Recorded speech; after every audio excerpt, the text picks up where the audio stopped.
अभी बच्चा 2 साल का ही तो हुआ है, नहीं बोलता तो क्या प्रॉब्लम है? उसके पापा भी तो लेट ही बोले थे, तुम खामखा ही परेशान हो रही हो। क्या आपको भी ऐसे सजेशन सुनने को मिलते हैं? क्या आप भी कंफ्यूज्ड हैं कि आपके बच्चे को ऑटिज्म है या ये स्पीच डिले है? अगर हाँ, तो आज का वीडियो पूरा ध्यान से जरूर देखिए।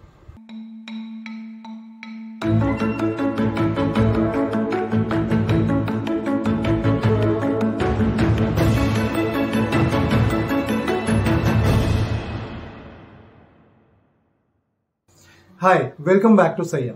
हमारे वीडियोस को इतने गौर से देखने के लिए, उससे सीखने के लिए, शेयर करने के लिए आपका बहुत बहुत शुक्रिया।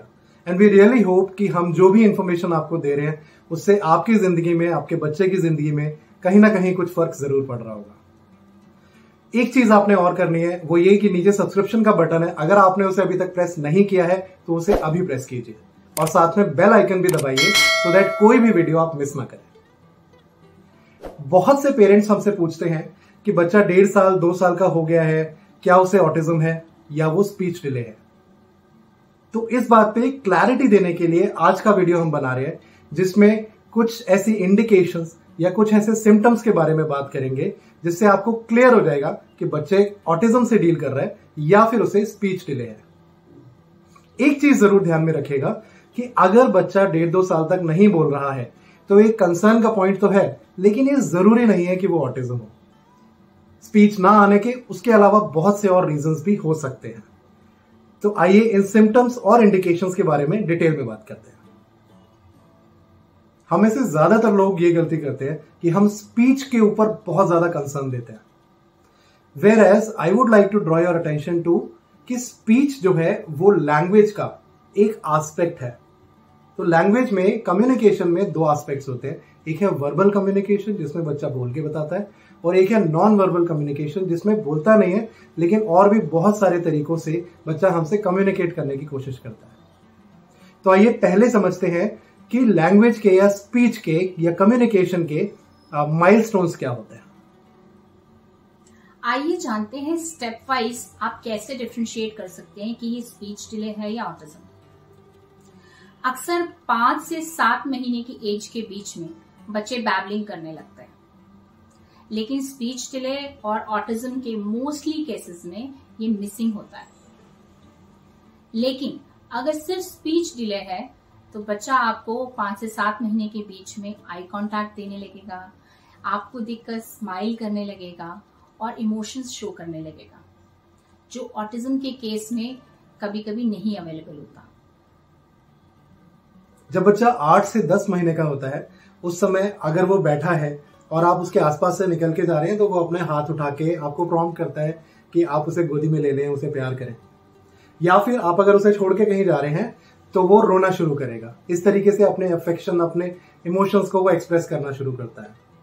साथ साथ ही अगर आप कहीं जा रहे हैं तो बच्चा एटलीस्ट एक्शन से आपको टाटा बाय बाय करना शुरू कर देता है। अगर आप उसके साथ पीकअबू खेलते हैं तो वो पीकअबू आपके साथ खेलना शुरू कर देता है इस उम्र तक। ये सब कुछ अगर स्पीच डिले का केस है तो होगा, लेकिन अगर ऑटिज्म का केस है तो वहां हो सकता है कि ये चीजें मिसिंग। नॉर्मली 12 महीने की एज तक आते आते बच्चा कुछ वर्ड्स बोलने लगता है, ये एक नॉर्मल माइलस्टोन है। लेकिन अगर स्पीच डिले और ऑटिज्म में से कुछ भी है तो ये ऑफ कोर्स अवेलेबल शायद ना हो, लेकिन इसके अलावा बहुत सी चीजें हैं जो आप नोटिस कर सकते हैं। अगर सिर्फ स्पीच डिले है तो बच्चा 12 महीने की एज तक आते आते पॉइंटिंग शुरू कर देगा। फॉर एग्जाम्पल, अगर कोई टॉय उसको स्पेसिफिक चाहिए जो उसकी रीच से दूर है तो उसकी तरफ फिंगर पॉइंट करके वो आपको लाने के लिए एक तरह से प्रॉम्प्ट कर रहा होगा। या पानी चाहिए तो उसकी तरफ इशारा करेगा, पॉइंट करेगा। जबकि ऑटिज्म के केस में एक स्पेसिफिक ट्रेट है कि बच्चे पॉइंटिंग नहीं करते।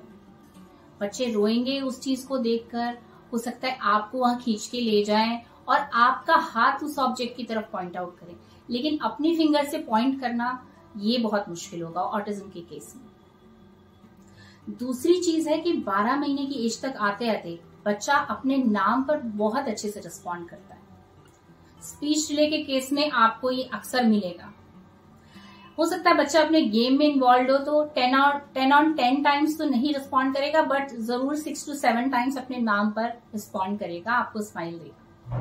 मगर ऑटिज्म के केस में बच्चे अक्सर अपने आप में लॉस्ट होते हैं, तो उनका नाम बुलाने पर भी वो बहुत बार रिस्पॉन्ड नहीं करते हैं। तो ये फ्रीक्वेंसी 0 to 1 और 2 ही हो सकती है मैक्सिमम, जबकि स्पीच डिले के केस में अक्सर बच्चे अपने नाम पर रिस्पॉन्ड करते हुए मिलेंगे आपको। नंबर 3, इस एज में बच्चे इमिटेट करना स्टार्ट कर देते हैं, मतलब आपको देखकर वो कॉपी करना स्टार्ट कर देंगे।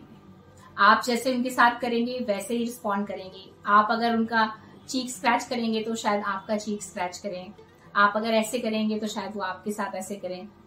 तो ये सारी चीजें, इमिटेशन स्टार्ट होना आपको स्पीच डिले के केस में तो मिलेगा, लेकिन इमिटेशन ऑटिज्म के केस में बहुत जल्दी नहीं डेवलप होता है।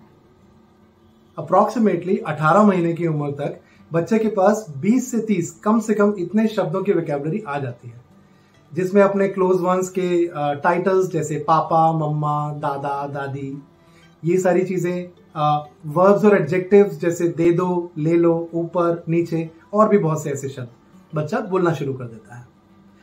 इसके अलावा इमिटेशन जो 12 महीने की उम्र में शुरू किया था बच्चे ने, अप्रोक्सीमेटली 18 महीना आते आते वो बहुत अच्छे से इमिटेट करना शुरू कर देता है और इमिटेशन के थ्रू सीखना भी शुरू कर देता है। फॉर एग्जाम्पल, अगर आप बॉल थ्रो करते हैं तो बच्चा भी आपको देखकर बॉल थ्रो करने की कोशिश करेगा। इस तरह और भी गेम्स इमिटेशन के थ्रू सीखना शुरू कर देगा बच्चा। अगर बच्चा बोल नहीं रहा है लेकिन इमिटेशन बहुत अच्छे से कर रहा है तो मोस्ट प्रोबेबली ये स्पीच डिले ही है। लेकिन ऑटिज्म के केस में बच्चा इमिटेशन भी नहीं करेगा मोस्ट प्रोबेबली। 2 साल की एज तक बच्चों के पास 50 से 100 वर्ड की वोकैबुलरी हो जाती है और वो 2 वर्ड फ्रेजेस बोलने लगते हैं, जैसे पानी दे दो, खाना दे दो, घूमी चलो। स्पीच डिले और ऑटिज्म दोनों ही केसेस में ये शायद नहीं होगा, लेकिन स्पीच डिले के केस में ऐसी बहुत सी चीजें हैं जो बच्चे और करेंगे और आप नोटिस कर सकते हैं, जैसे कि इंस्ट्रक्शन फॉलोइंग। 2 साल की एज में बच्चा बहुत अच्छे से इंस्ट्रक्शन फॉलोइंग करने लगता है। Simple instruction, simple commands like come here, go there, इधर आओ, बैठ जाओ, ये छोटी छोटी इंस्ट्रक्शंस बच्चे फॉलो करने लगते हैं। इसके अलावा 2 साल की एज में बच्चा अपने टॉयज के साथ बहुत अच्छे से खेलने लगता है। इमोशंस बहुत डेवलप होते हैं, तो बच्चा अपने जॉयज और सॉरोज भी आपके साथ शेयर करता है। फॉर एग्जाम्पल, अगर कोई टॉय टूट गया है तो आपके पास आके रोएगा, टॉय को दिखाएगा, या उसने बहुत अच्छा किया है अपने किसी गेम में, कुछ अचीव किया है तो बहुत खुश होकर क्लैप करेगा, आपकी एप्रिसिएशन मांगेगा, आपको भी दिखाएगा। जबकि ऑटिज्म के केस में ऐसा नहीं होता है। ऑटिज्म के केस में बच्चे टॉयज के साथ एक पर्टिकुलर तरीके से खेलते हैं। फॉर एग्जाम्पल, उसे टॉयज को लाइन अप करना शुरू कर देते हैं। ब्लॉक्स हैं, कार्स हैं, कोई भी टॉय है तो उसके साथ प्रॉपर तरीके से खेलने की जगह उसे लाइन अप करते हुए मिलेंगे। लाइन अप करते हुए आपको हो सकता है शूज या घर में और भी पेन्स, कोई भी चीजें ऐसी दिख रही हो तो उसको लाइन अप करना शुरू कर देंगे उनके साथ खेलने की जगह। इमोशंस क्योंकि हमारे बच्चों में कम होते हैं तो जॉयज और सॉरोज, अपने दुख, अपने सुख वो आपको नहीं बता पाएंगे, कम्युनिकेट नहीं कर पाएंगे। इसके अलावा इंस्ट्रक्शंस फॉलोइंग भी ऑटिज्म के केस में नहीं होगा। जब तक आपकी इंटरवेंशन नहीं हो, इंस्ट्रक्शन फॉलोइंग ऑटोमेटिकली 2 साल की एज में अपने आप नहीं आएगा। ऑटिज्म के केस में आपको कुछ और रिपीटेटिव बिहेवियर्स भी दिखेंगे, जैसे हेड स्पिनिंग या फिर हैंड फ्लैपिंग या फिर टो वॉकिंग, टोज पर चलना। इसके अलावा बच्चा टॉयज के साथ भी कभी कभी फिक्सेशन शो करेगा। जैसे अगर वो गाड़ी से खेल रहा है तो उसके टायर्स को, गाड़ी को उल्टा करके टायर्स को देर तक घुमाता रहेगा, या फिर पेन और ढक्कन से खेल रहा है तो वो पेन में कैप लगाता रहेगा, फिर निकालेगा, फिर लगाएगा। सो इस तरह के रिपीटेटिव पैटर्न्स आपको दिखेंगे ऑटिज्म के केस में। ऑटिज्म के केस में एक और चीज होती है विच इज सेंसरी ओवरलोड। तो बच्चे के साथ सेंसरी इश्यूज आपको दिखेंगे, जहां पे बच्चा या तो पेन को लेकर, या तो प्रेशर को लेके, या तो लाइट और साउंड को लेके, या तो ओवर सेंसिटिव होगा या फिर अंडर सेंसिटिव होगा। इस तरह से अगर बच्चे को कभी आप डिफरेंट सिचुएशन, डिफरेंट सराउंडिंग्स में ले जाते हैं तो वहां बच्चे को सेंसरी ओवरलोड फेस करना पड़ सकता है, जिसकी वजह से आपको बिहेवियर इश्यूज देखने को मिल सकते हैं कि बच्चा वहां अनकंफर्टेबल होके टैंट्रम्स थ्रो कर रहा है। So this is happening because the sensory overload, जो सेंसरी ओवरलोड हो रहा है बच्चा उसको उस समय पे एब्जॉर्ब नहीं कर पा रहा, उसको फेस नहीं कर पा रहा है। सो ऑटिज्म के केस में ये चीजें भी आपको देखने को मिलेंगी, जो कि स्पीच डिले के केस में नहीं होगी। अगर 2 साल की एज तक बच्चा ये सारे माइलस्टोन्स अचीव कर रहा है स्पीच को छोड़कर, then you can be very clear कि ये स्पीच डिले का केस है और ऑटिज्म का नहीं। तो घबराने की जरूरत नहीं है, आप जल्दी ही एक स्पीच थेरेपिस्ट को कंसल्ट कीजिए और बच्चे की स्पीच थेरेपी पर काम करना शुरू कर दीजिए। मगर अगर ये ऑटिज्म का केस है तो आपको पहले बच्चे के फोकस और अटेंशन पर काम करना पड़ेगा। ऑटिज्म के बच्चे अक्सर हाइपर एक्टिव होते हैं, तो पहले उनकी हाइपर एक्टिविटी पर काम करना पड़ेगा ताकि सिटिंग बिहेवियर डेवलप हो, और तब आप उनका फोकस और अटेंशन ग्रैब कर सकते हैं और तब आप उनकी स्पीच पर काम कर सकते हैं। हाइपर एक्टिविटी से रिलेटेड भी हमने पहले डिटेल में एक वीडियो बनाया है, आप उसको भी देख सकते हैं। सो वी रियली होप कि आज के बाद हम कम्युनिकेशन के दोनों एस्पेक्ट्स को देखेंगे, वर्बल भी और नॉन वर्बल भी। और अगर बच्चा नॉन वर्बल कम्युनिकेशन कर रहा है आपके साथ तो घबराने की जरूरत नहीं है। ये स्पीच डिले का केस है जिसको कि आप आसानी से स्पीच थेरेपिस्ट की मदद से टैकल कर सकते हैं। रिमेंबर, स्पीच के 2 एस्पेक्ट्स होते हैं। पहला ये कि बच्चे ने क्या बोलना है और दूसरा ये कि बच्चे ने कैसे बोलना है। कैसे बोलने वाला पार्ट अपने माउथ की मसल्स को यूज करना या फिर टंग की जो रोटेशंस हैं, टंग को अलग अलग तरीकों से अलग अलग प्रेशर से यूज करना, वो सारा आपको स्पीच थेरेपिस्ट के पास जब आप जाएंगे बच्चे को लेके, वो उसकी प्रैक्टिस करवाएंगे और वो कैसे बोलने वाला है एस्पेक्ट क्लियर हो जाएगा। लेकिन उसी के बराबर एक इक्वल एस्पेक्ट है विच इज क्या बोलना है, that is the vocabulary building और 1 word 2 word 3 word meaningful sentences building. इसके लिए हमारा जो लर्निंग टू लाइफ मॉड्यूल है, अगर आप उसको यूज करते हैं बच्चे के साथ तो आई एम श्योर आपको बहुत बहुत मदद मिलेगी। Do check that as well. Remember, your child communicates even when he doesn't speak. आपका बच्चा आपको सिग्नल्स दे रहा है, आपको बता रहा है कि उसको किस चीज की नीड है। ये आपके ऊपर है कि आप उसे कितना जल्दी समझते हैं।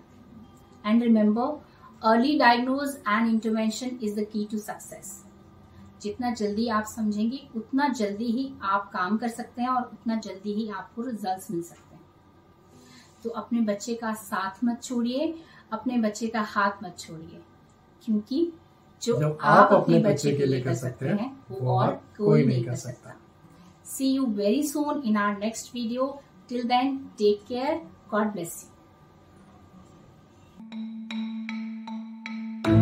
you.